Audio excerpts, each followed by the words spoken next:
Asia under their emperor, Hirohito.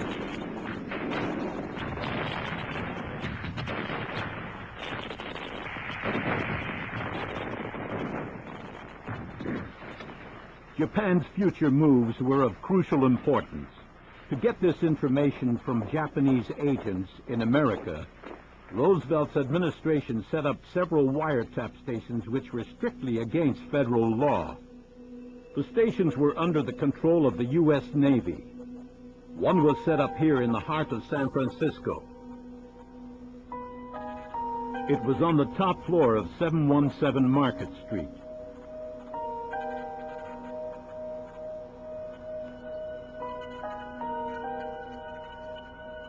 It was run by Lieutenant Ellsworth Hosner, an expert in wireless interception. Every morning, he and his assistants would use a door at the back of the building to their secret office. One of the men Hosner recruited was Robert Danforth Ogg, a brilliant electronics undergraduate and navigator. Ogg, without naval training of any kind, was put to work as a government spy. The microphone jobs that we were sent out to do were in the hotels in Chinatown, where the Japs seemed to enjoy having their meetings. I'll reference back that we wiretapped, subsequent to my first one, we wiretapped every known Japanese espionage location, really in the 12th Naval District, and brought them basically into the central office to record them. So we were recording every Jap spy's phone conversations. I might say one of them was involved with a Negro whorehouse, and some of the names were Arizona and Nevada. So it provided some hilarity along the way. But primarily we were either bugging or wiretapping at their homes or bugging their conference meetings. And some of their conference meetings data we would obtain from the wiretaps and go in and arrange a bug before they got their room in the hotel, and we would go in the basement then and usually record whatever happened in the rooms up above. In the National Archives in Washington is kept every wartime diplomatic message that passed between Tokyo and Japanese diplomats abroad. American codebreakers built a machine they called Purple to break the Japanese code in 1940, a whole year before Pearl Harbor. The result was that the Americans knew every move the Japanese Foreign Ministry made from then to the end of the war. Only a handful of Roosevelt's staff and top Army and Navy commanders ever knew of this cryptographic success. For a nation on the brink of war, the information flowing from it was priceless.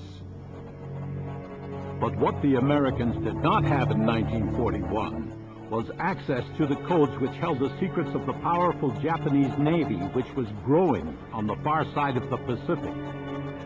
They could intercept, but not decipher, the Japanese naval messages in a code they came to refer to as JN-25.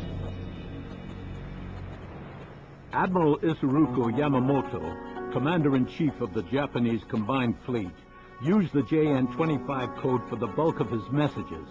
The Americans had tried desperately, but failed to break the code and discover his plans. Yamamoto wanted to show the Japanese nation that the Navy could be as dominant in the Pacific as the Army had been in China. By January 1941, Yamamoto had decided that if war with America was unavoidable, he would strike first by destroying the American fleet at Pearl Harbor. This decision ran counter to the undertakings between Japan, Germany, and Italy in September 1940, when they signed the Tripartite Pact.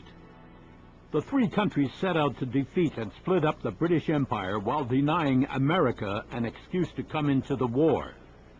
But the final agreement was so worded that Japan would never be dragged unwillingly into war. Yamamoto did not trust Hitler to act in the best interests of Japan. He was aware that Roosevelt was closely watching developments. Yamamoto had no intention of allowing some act of war by Germany or Italy to force him to confront the American fleet before he was ready to strike. 2 months later, the war between Italy and Great Britain flared up in the Mediterranean. In November 1940, Rear Admiral Arthur Lister of the Royal Navy took the aircraft carrier Illustrious to within 200 miles of the port of Taranto, where the Italian fleet lay at anchor.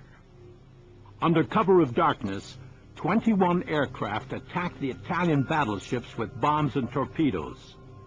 Within 30 minutes, the fleet air arm had disabled 3 battleships and put the Italian fleet out of the war for at least 6 months.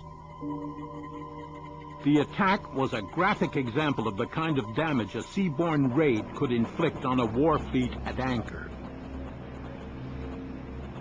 Yamamoto must have had Taranto in mind when 2 months later, January 1941, he decided to attack Pearl Harbor.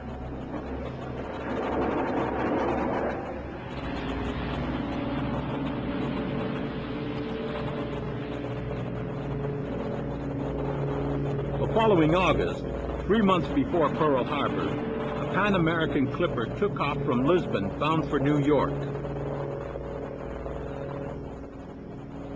One of the passengers was a Yugoslavian businessman. The German Secret Service was sending him to America to expand its already extensive spy network. What the Germans didn't know was that the businessman, Dusko Popov, was in fact a double agent employed by the British Secret Service. His code name was Tricycle. Tricycle had shown his British spy masters a fake telegram with a microdot.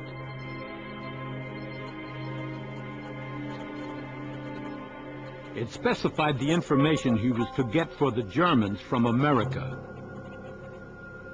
There were general requests for information about airplane production, but Tricycle had also been asked to report on sensitive locations inside the American naval base at Pearl Harbor.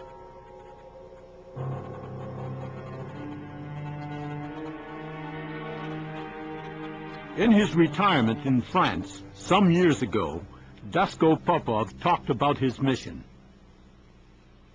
Germans decided to send me to the United States to organize similar spy nets. And they have given me a lot of questionnaires, the position of the ships, where they harbor, the oil field, oil reserves, ammunition depots, and everything, objects for immediate bombing. About the torpedo nets, the strength of the torpedo nets, and all the other things which would be necessary for the Japanese to know for an immediate attack, and all centered on Pearl Harbor. Tricycle was never allowed to complete his mission. J. Edgar Hoover, head of the FBI, refused to allow the British double agent to operate in his country. But from that moment, Hoover had definite evidence that Pearl Harbor was a target, either for the Germans or the Japanese. In Honolulu, the Japanese consul was also being asked for details of the defenses of Pearl Harbor. These requests were received and dispatched to and from the embassy through an American cable company.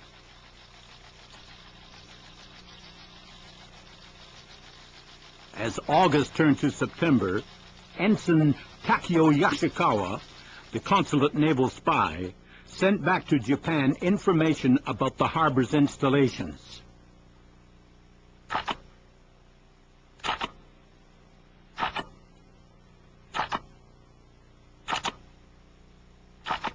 Roosevelt had also been studying the Pacific. He was concerned by the situation on the mainland of Asia, where the Japanese had invaded southern Indochina. The president had countered by imposing an embargo on oil and other materials to Japan. The Dutch East Indies, further south, was the closest alternative source of oil. The San Francisco Naval Wiretap Unit was alerted to pick up Japanese reactions to the embargoes.